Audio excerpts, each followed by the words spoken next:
Good, good morning, everybody. My name is Crystal, and welcome to my YouTube channel.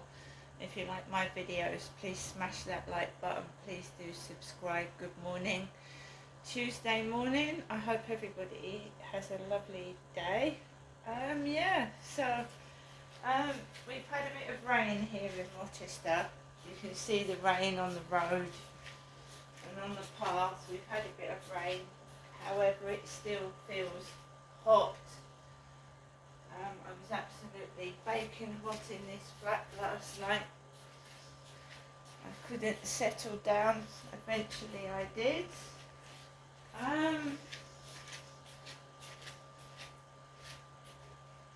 So guys, Tuesday morning, and life goes on, doesn't it? Whatever happens, whatever we go through, it goes on. And it never stops till we stop. Alexa, good morning.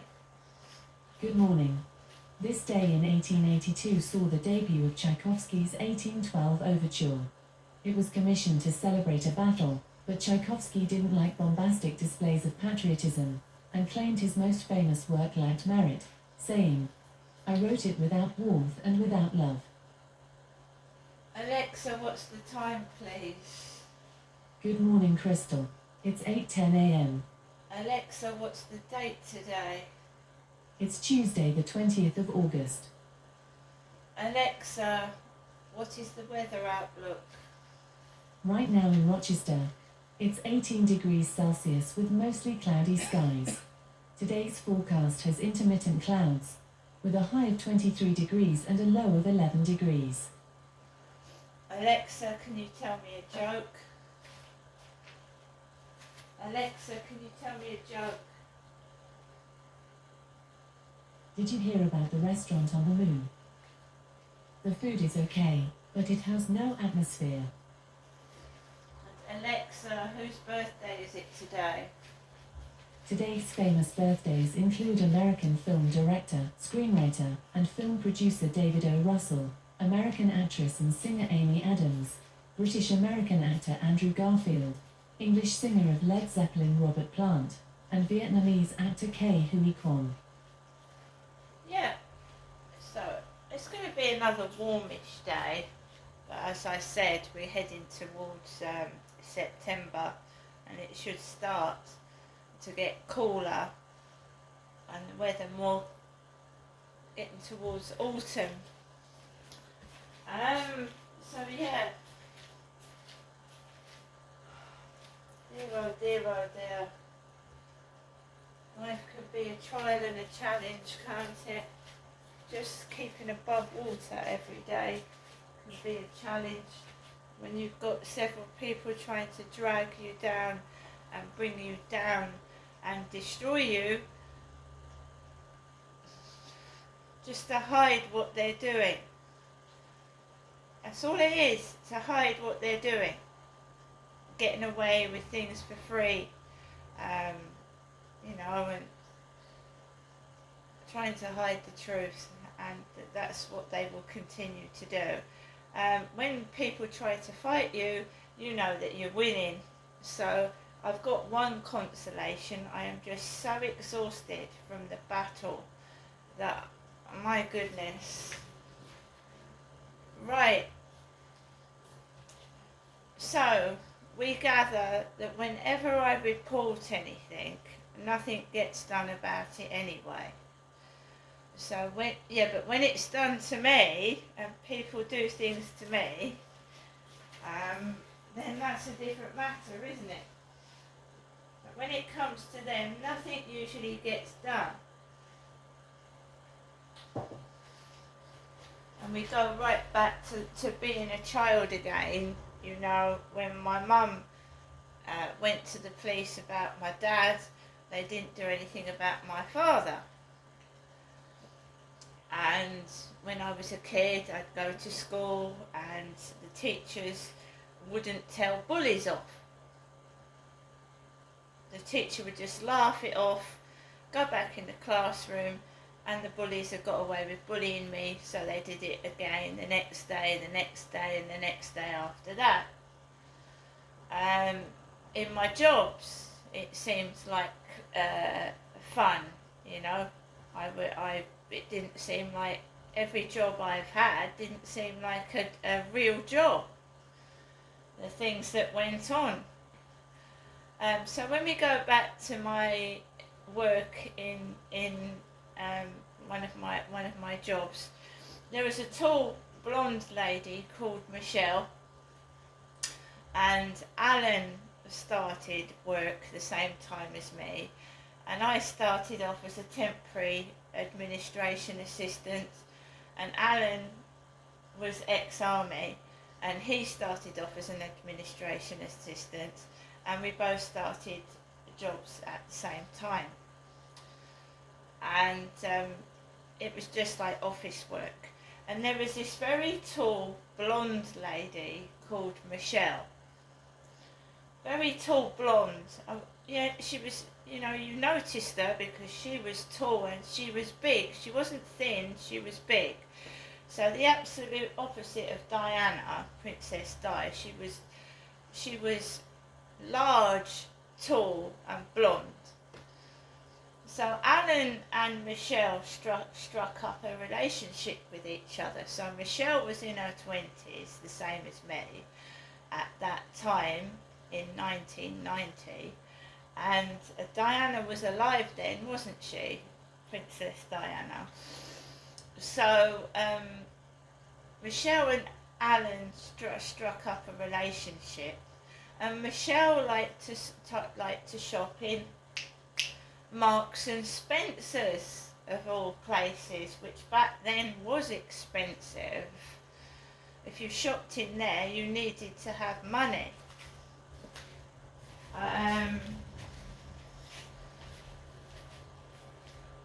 So Michelle and Alan got quite close to each other, and I'm sure there was something more than just friendship going on, because suddenly Alan was paying all Michelle's debts.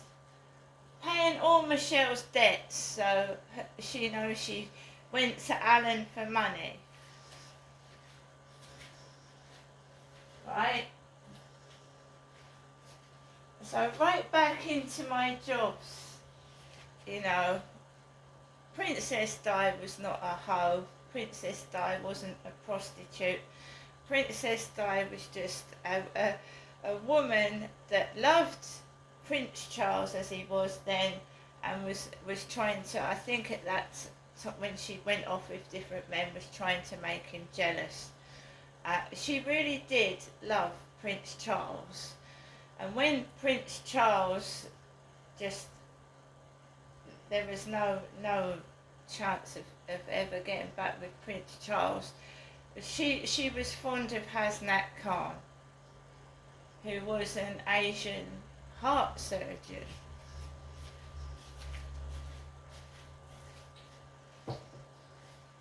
She was lonely in the royal family, lonely, and she wasn't a prostitute. She was a woman looking for love and someone to take care of her, and she thought Prince Charles was going to do that, and obviously he was in love with another woman, and she was so unhappy because she loved Charles and he didn't love her. And when you're 19 years old, 19, Princess Diana was 19, and he was a lot older than her, and he should have known better. But she was used. She was used. Camilla probably couldn't have children, so he couldn't have children with Camilla, could he? He couldn't marry Camilla at that time. So Diana was obviously used so that he could have heirs to the throne. And then when the job was done, obviously she wasn't needed anymore. That's what I think.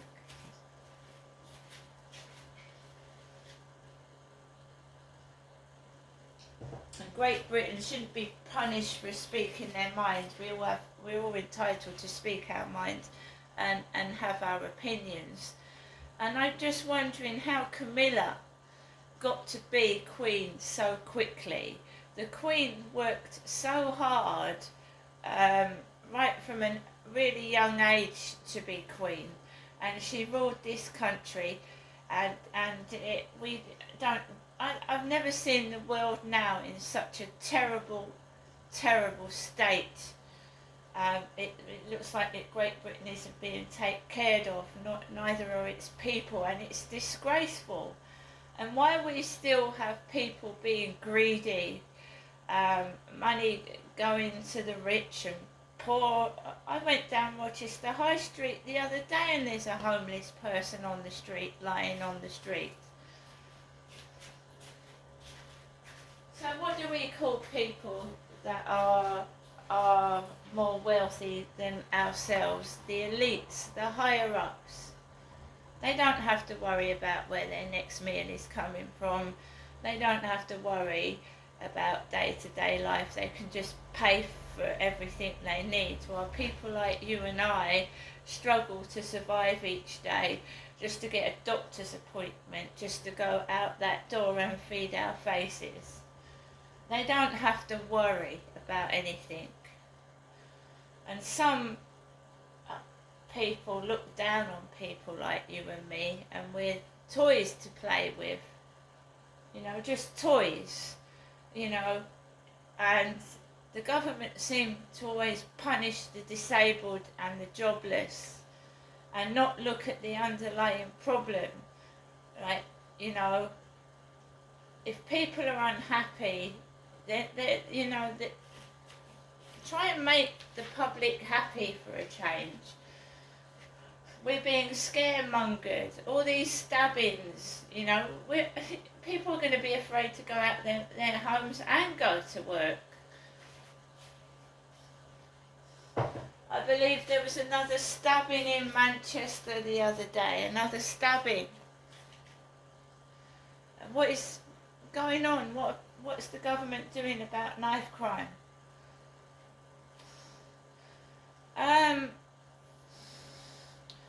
The police that I do see just seem like characters out of Coronation Street or something like that. That, you know, it's putting tiny police officers around crowds and crowds of people. I don't know if I'm actually living in the real world. When I see real police officers, I don't know if I've actually ever seen a real police officer. They all act like Noddy out of Toy Town, you know. The police officer out of Noddy. Just being stupid. I don't think I've ever met a real police officer. When I was kicked in Gloucestershire, so this bullying has been going on for a long time. And I was bullied at school, bullied in my jobs, and I believe it all circles around my father, who was sexually abusing me as a child. And it's sexual bullying, like pass the parcel.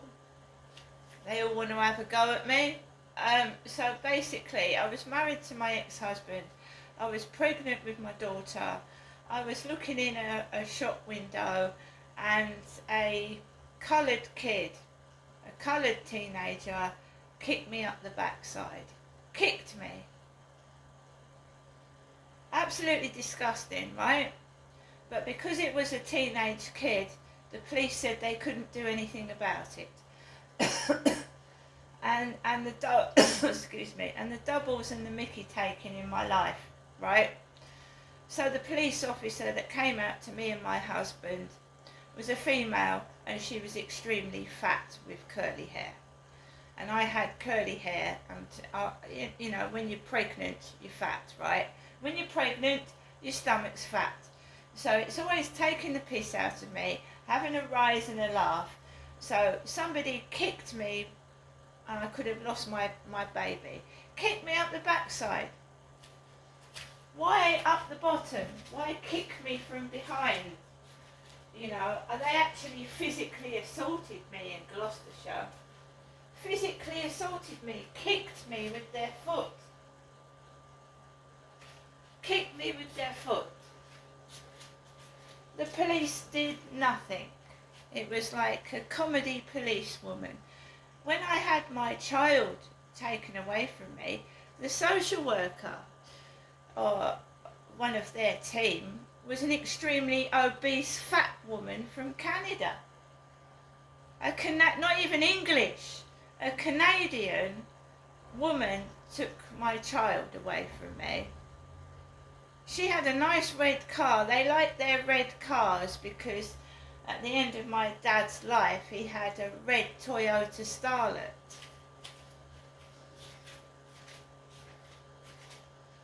So when I asked my father to take me up and, sort my flat out up in Gloucestershire so I could go back up there and get my son out of care, what did he say to me? He said, "You've got to forget you had children, and he sexually abused me while my son had cancer in hospital and my son was put into care by my ex-husband." And the same year I have to say allegedly because they haven't caught the rapist, I was allegedly raped as well. No, I didn't commit suicide. I didn't give up. I continued to buy toys in charity shops for my young son because they lied to me. They told me that if I got my own flat, that my son would come down to live with me, but they told lies. Because when I did get my own flat, my dad sexually assaulted me in that. I didn't get my son back. Yeah, my father repeatedly sexually assaulted me in my flat, and he was telling the neighbours that it was his flat, and the neighbours were shaking hands with my sexually abusive father, and they were ignoring me and taking the mickey out of me, while my dad was abusing me behind closed doors. The only reason this was meant to be a continuation of my father abusing me inside my flat, but my dad got scared because a couple of kids, when he drove me back home, my mum told him to drive me back home, and sometimes my dad would have drunk a glass of beer, and he had cataracts in one of his eyes, and my mum would say, drive Ginestra back home. So the first and last occasion that he drove me to this block of flats, he didn't sexually abuse me in this flat because he got scared. Because some kids kicked a football at his car and frightened him off. And he never came back down this road again. Never. Now, you can imagine how much of a coward my father was, being frightened away by kids. I have to walk out this door every day of my life and get abuse. I hate this place. The flats are like a prison. The people are like the people at All Hallows that used to laugh at me when my dad was messing about with me. They would ignore me, and my father was abusing me at caravans, and the people would ignore me and pretend it wasn't going on. And they were cruel and nasty to me and treated me like I was invisible, not there. So they watch, they stare, but they don't help you. And isn't that life?